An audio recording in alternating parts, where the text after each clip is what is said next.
नमस्कार, मैं डॉक्टर अबोली पानसे हूँ। मैं एक ऑफ्थाल्मोलॉजिस्ट हूँ। मैंने MBBS और DNB ऑफ्थाल्मोलॉजी किया हुआ है जसलोक हॉस्पिटल मुंबई से। उसके बाद में मैंने फेको इमल्सिफिकेशन फेलोशिप करी हुई है शंकर नेत्रालय चेन्नई से, और मैंने पीडियाट्रिक ऑफ्थाल्मोलॉजी फेलोशिप करी हुई हूँ सांगली से।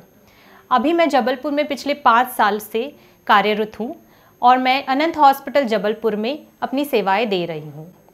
आज मैं आपसे 2 बहुत ही कॉमन आई डिजीज़ के बारे में बिल्कुल बेसिक इन्फॉर्मेशन देने आई हूँ।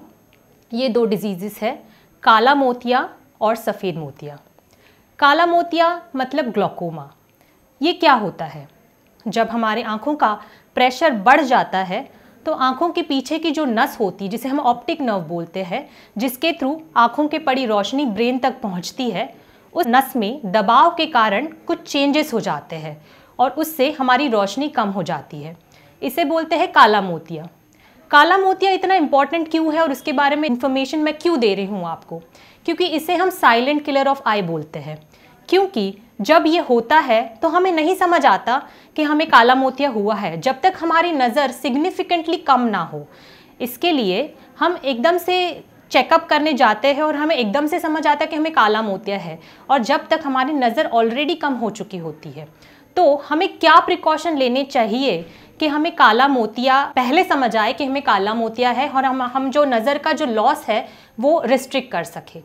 सबसे इम्पॉर्टेंट बात है कि अगर आप 40 उम्र या उसके ऊपर के हो तो आपको रूटीन आई चेकअप कराना ज़रूरी है। काला मोतिया मोस्ट कॉमनली 40 साल के बाद में प्रेजेंट होता है, तो अगर आप 40 के ऊपर वाले हैं तो आप जाके आई चेकअप ज़रूर कराइए। दूसरी बात है, अगर आपको फैमिली हिस्ट्री है, मतलब आपके घर में किसी को काला मोतिया है, तो आपको ज़रूर आपका चेकअप कराना चाहिए ताकि आप ये काला मोतिया अर्ली डायग्नोस हो पाए और आप उसका अर्ली ट्रीटमेंट लें। तीसरी बात ये है कि बच्चों में भी ये काला मोतिया हो सकता है। मैं एक पीडियाट्रिक ऑफ्थाल्मोलॉजिस्ट हूँ, मतलब बच्चों की आँखों की स्पेशलिस्ट हूँ। तो बच्चों में काला मोतिया कैसे डिटेक्ट करेंगे, इसके मैं आपको बिल्कुल 2-3 पॉइंट्स बताऊँगी। पहला तो है, अगर आँखों का साइज़ बच्चों का बड़ा दिख रहा है, जो काली पुतली है वो बड़ी दिख रही है नॉर्मल साइज़ से। दूसरी, बच्चा बहुत ज़्यादा ब्लिंक कर रहा है या सूरज की तरफ देख नहीं पा रहा है, आंखें बार बार बंद कर रहा है, सूरज को देख नहीं पा रहा है, तो उसको ये काला मोतिया हो सकता है। आंखों से बार बार बहुत ज़्यादा पानी आ रहा है, तो ये अगर सिम्टम्स आपको बच्चों में दिख रहे हैं तो आप उनका चेकअप ज़रूर कराइए। दूसरी बात है सफ़ेद मोतिया। काला मोतिया और सफ़ेद मोतिया में बहुत ज़्यादा फ़र्क है।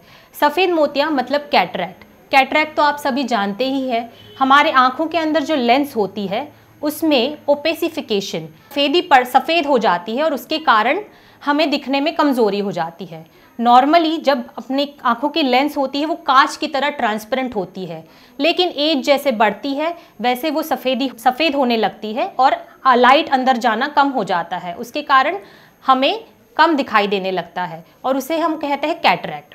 कैटरैक्ट का और कोई ट्रीटमेंट नहीं है सिवाय ऑपरेशन के। ऑपरेशन करके हम जो अंदर की जो सफ़ेद पड़ी लेंस है उसको निकाल के हम वहाँ पे क्लियर आर्टिफिशियल लेंस डालते हैं। ये हम मेनली सर्जरी में करते हैं। मोतियाबिंद के सर्जरी के बाद में आपको क्या प्रिकॉशन लेनी चाहिए, ये बस मैं बिल्कुल शॉर्ट में आपको बताऊँगी।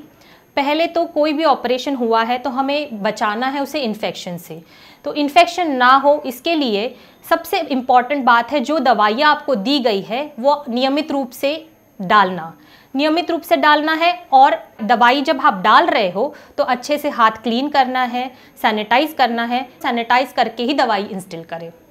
दूसरी चीज़ है कि जब आँखों में एकदम से लाली आ जाए, एकदम से कम दिखाई देने लगे, या आपको आँखों में पानी आ रहा है, दर्द हो रहा है ऑपरेशन के बाद, तो इमीडिएटली आप डॉक्टर के पास चले जाइए। ऐसे नहीं है कि हम घर में इलाज कर लेंगे, ठीक है, ऐसे नहीं, आपको डॉक्टर के पास जाना बहुत ज़रूरी है। तीसरी चीज़ ये है कि आँखों के अंदर पानी ना जाए एटलीस्ट 15 से 20 दिन तक। सारे डॉक्टर्स यही बताते हैं कि सिर के ऊपर से नहीं नहाना है, क्योंकि आँखों के अंदर पानी जाने से इन्फेक्शन होने के चांसेस बढ़ जाते हैं। तो आँखों के अंदर पानी ना जाए, फेस और आँख अच्छी तरह से क्लीन करना है, लेकिन सिर के ऊपर से नहीं नहाना है। जब आँख क्लीन करते हैं तो पानी उबाल के उसको कुनकुना करके स्टेराइल कॉटन उसमें डाल के हल्के से आजू बाजू से आँखों को क्लीन करना है। जो दवाइयाँ दी है वो नियमित रूप से लेनी है, रेगुलर फॉलोअप करना ज़रूरी है। ये सारी चीज़ें आपको फॉलो करना ज़रूरी है मोतियाबिंद के ऑपरेशन के बाद। जैसे कि आप सभी जानते हैं, अभी हमारे ऊपर का कोविड-19 का खतरा टला नहीं है, तो आपको प्रिकॉशन इस चीज़ में लेना भी ज़रूरी है। आप सब मास्क पहने रखिए हमेशा, बार बार हाथों को सैनिटाइज़ करना ज़रूरी है और 6 फीट सोशल डिस्टेंसिंग मेंटेन करना ज़रूरी है। स्वस्थ रहे, सुरक्षित रहे।